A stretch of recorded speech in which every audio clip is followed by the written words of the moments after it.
बेटा संग में यो जा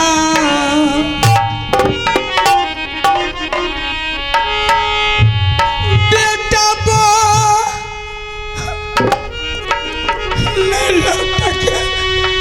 आई तैये मैया के हेरा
रोने से काम नहीं चलेगा।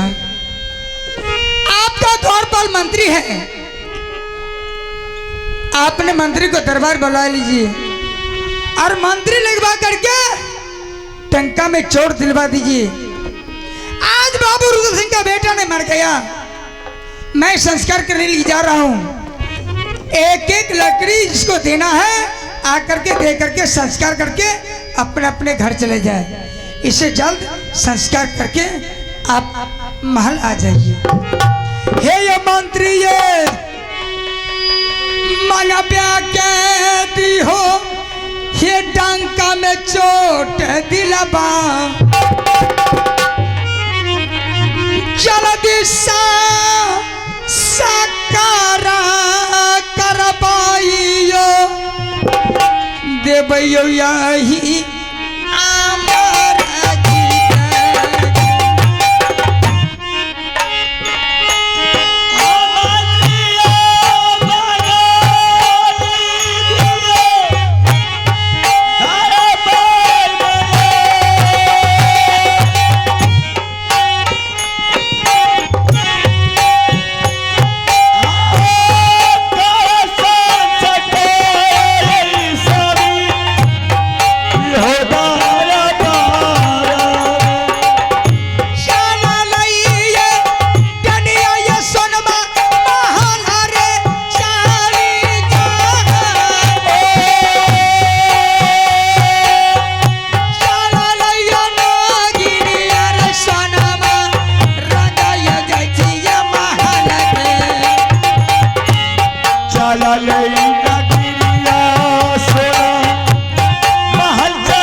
जाने का टाइम में बोला था भाई साहब, आज से मेरा बेटा नहीं, आज से आपका।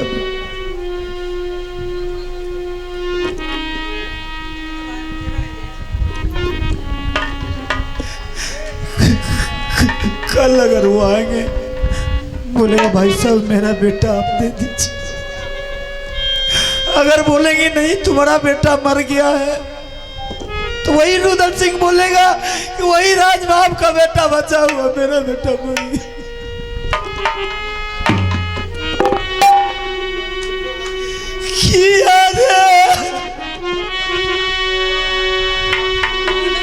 जवाब दे पीता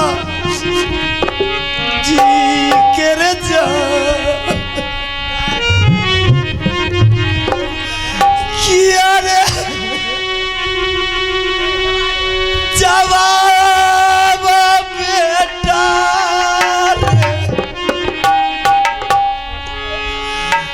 देवुर माता जी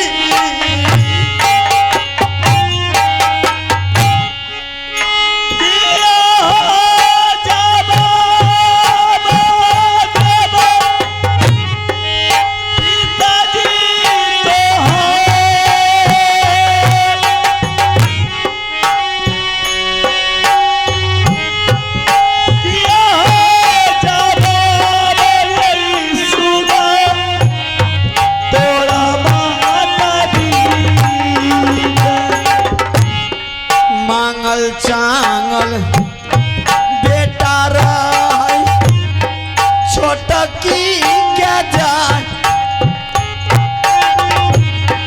मांगल चांगल बेटा रहा बाबू रुदल सिंह मांगल चांगल बेटा रहा छोटा की गया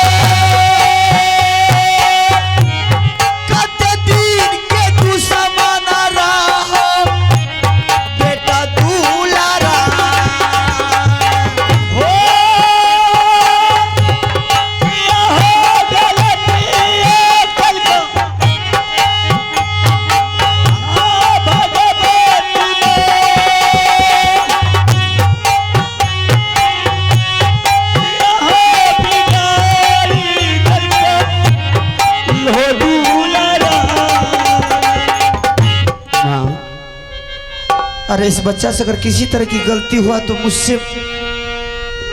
मुझे मार के ले जाते, लेकिन ये मासूम बच्चा को मार करके तुमने अच्छा नहीं किया माँ।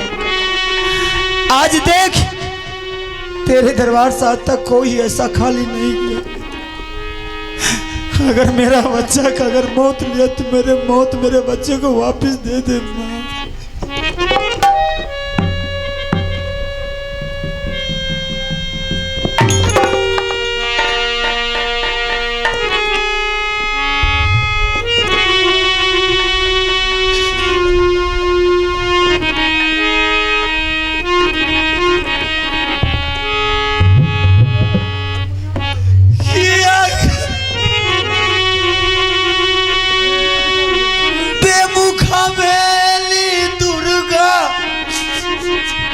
मेरी ये माँ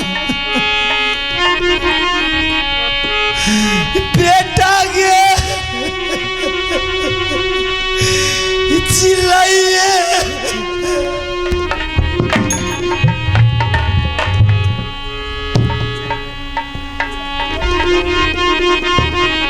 आइए दारा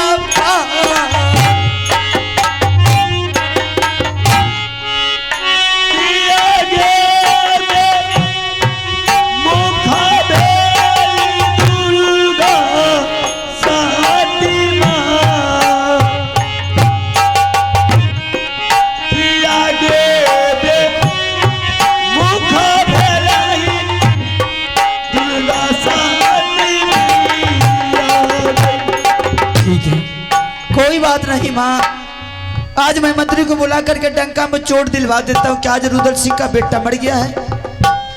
जो भी क्षत्रिय होंगे कम से कम एक एक लकड़ी लेकर आएंगे बेटा को जलाने में, साथ देने के बाद मेरे बच्चे को जीवन का शांति मिलेगा। बाबू है रे सुन ले दे बारिया वीर रे जवान, एक बेर मोला काता दुलारा रे कर ले रे भैया जी से। बाबू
जल्दी से आजो सामना हमार देखले सूरतिया रे देवा बेटा दया मर जी के बाला तेरी है छे सुदा दया बाल दया जल्दी से तेरे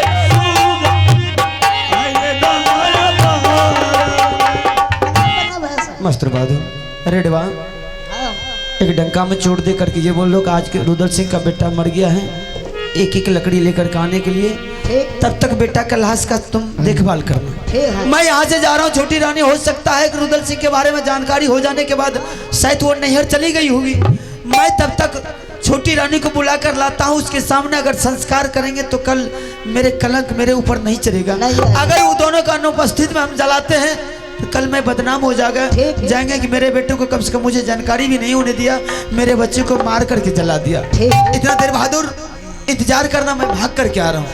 ठीक है।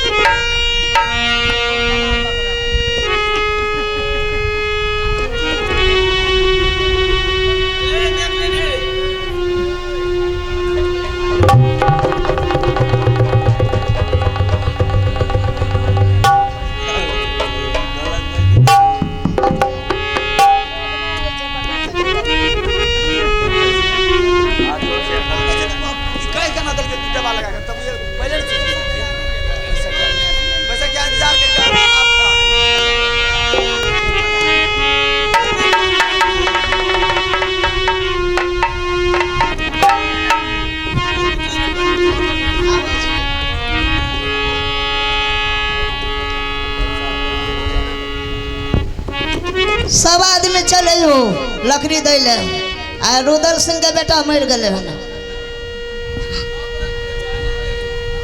चले हो तोड़ के हो जा, तोड़ के चले हो,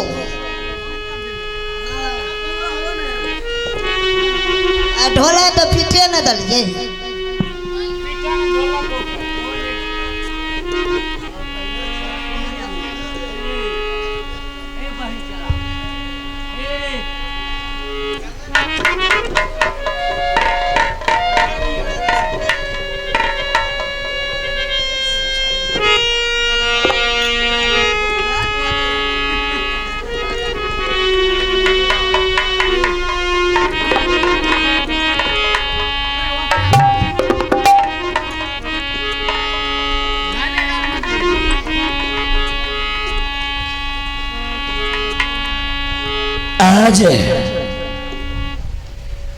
आज मैंने इस जंगल में बहुत आश्चर्य का सपना देखा।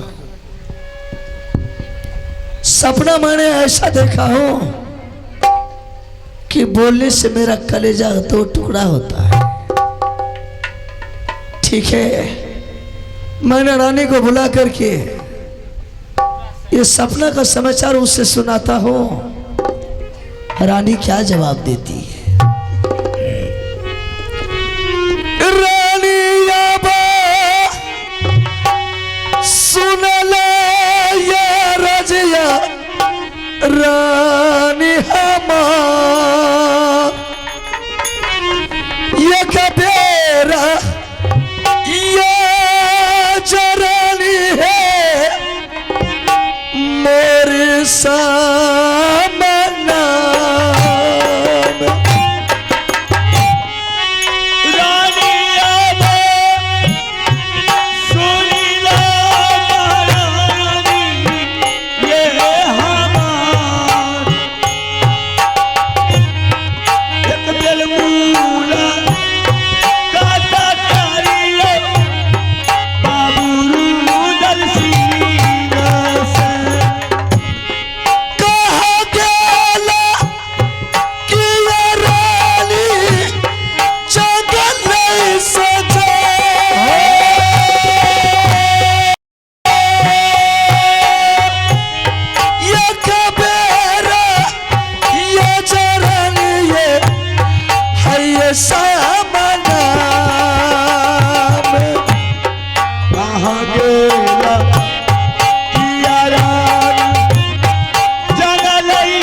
साला कहाँ पे रानी जी गया जाए सपना कुशाला यो बाबू सब कहबै रानिया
आज मैंने जंगल में बहुत असर की सपना देखा हो रानी।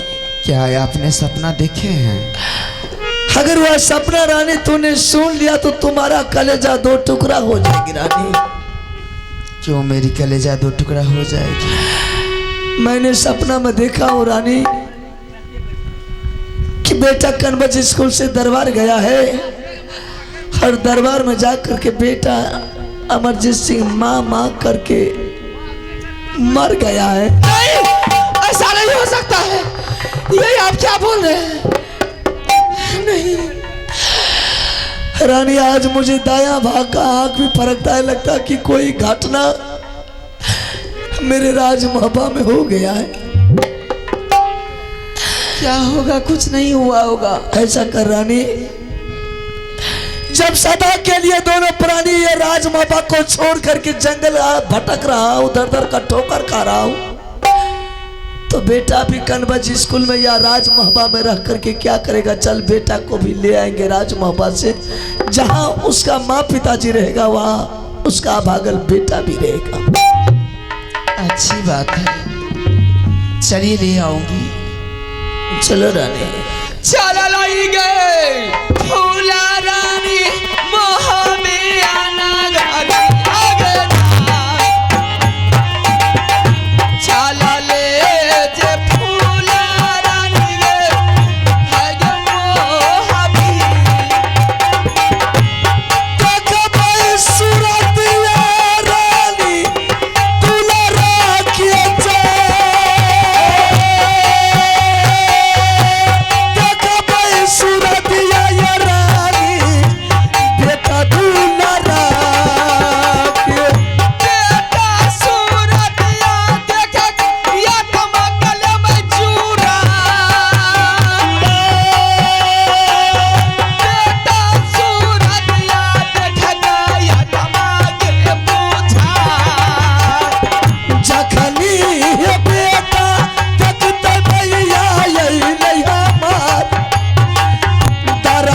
आज मैंने देख रही हूँ कि सरदार के बिना सेना शून्य लग रहा है। जब ये राजमहबा में रहता था रानी तो देखिए राजमहबा लगता था स्वर्ग की तरह खेल रहा।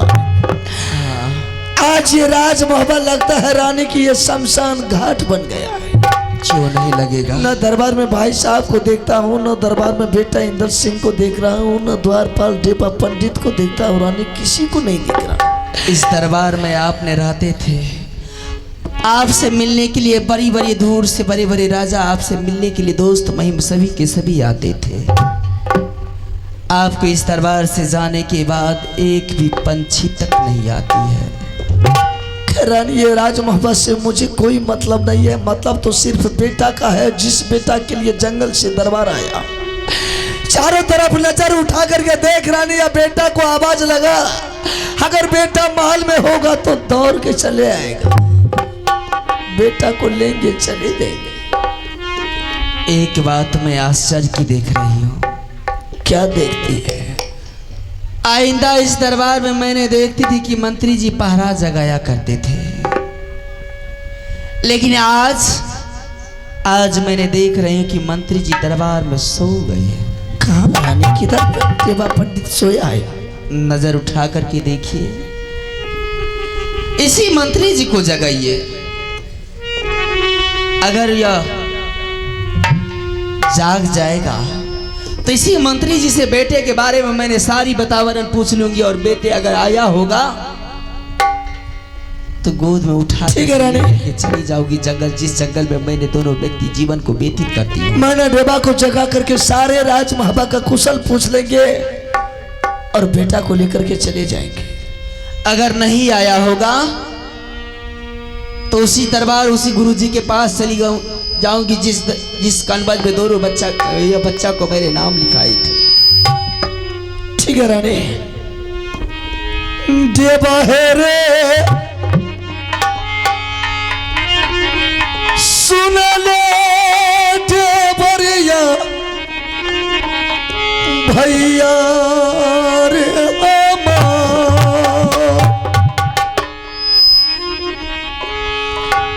नींदा सुतले डेबरे राजा दा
हमारा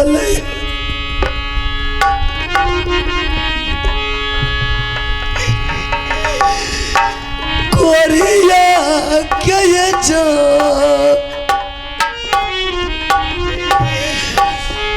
दुलारा जमरल रानिया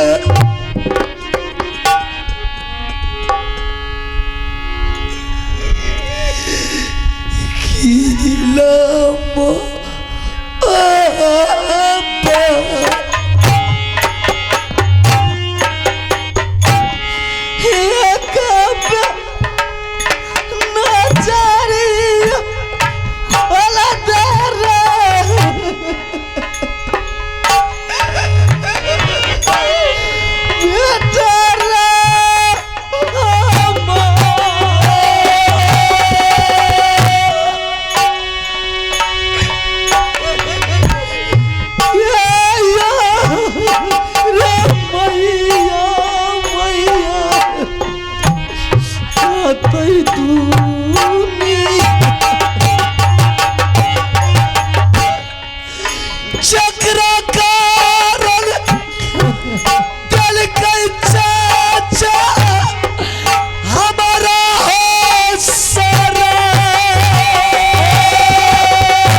राबाई भाका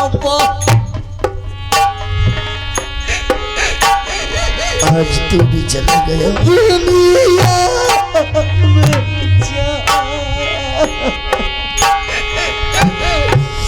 सब कुछ चिड़िया ललक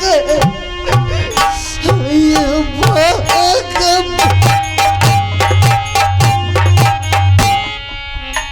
क्या करार बेटा का दुनिया मेरे जान क्या करार गोदी में बाबू के ले भाई दुनिया जीविया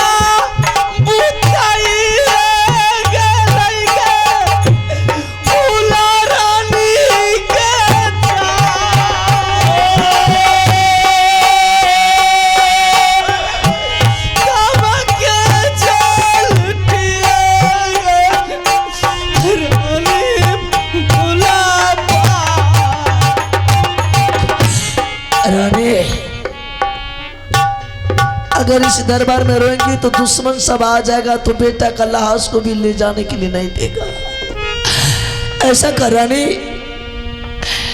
ये दुश्मन के राज में नहीं जलाएंगे बेटा को। अगर ये राज मापा में बेटा का संस्कार करेंगे रानी तो दुश्मन सैयद बोलेगा कि रुद्र सिंह तुम तो राज मापा को छोड़ करके चला गया, तुम्हारा बेटा मर गया तो मेरा ही राज मापा में तूने जलाया संस्कार किया। ऐसा कर रानी, अब अगल बेटा का लाश उठा, चल जिस जंगल में रहता हूँ उसी जंगल में आप अगल बेटा का संस्कार करेंगे। चल ले जे फूला रानी जंगल के जा, चल ले फूला रानी के जंग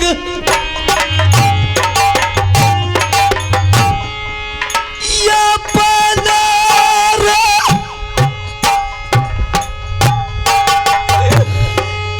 क्या नहीं बेटा मैया बाप छोड़ के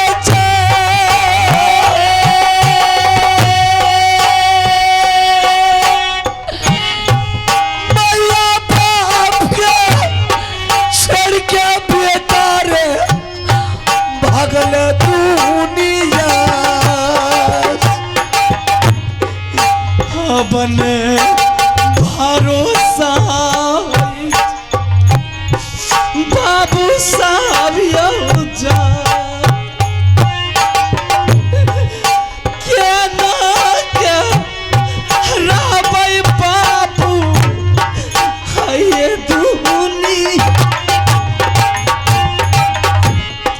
लाचार